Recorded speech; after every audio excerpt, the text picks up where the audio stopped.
Inilibing ng asawa ng dating aktor na si Wawi de Guzman. Pumanaw siya halos isang buwan lang matapos isilang ang kanilang anak. Mula sa Lubao, Pampanga, nakatutok live si Bam Alegre. Bam? Elson, labis ang pighati ni Wawi de Guzman sa biglaang pagpanaw ng kanyang misis na si Cheryl Ann Reyes Camanyang.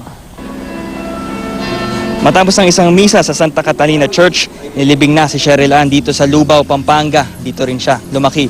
Pilit na nagpapakatatag si Wawi habang nagdadalamhati. Magsisilbing inspirasyon daw ang kanilang isang buwang gulang na anak na si Alexandra Rafael. Nagpapasalamat din siya sa lahat ng mga nakiramay sa kanilang pamilya.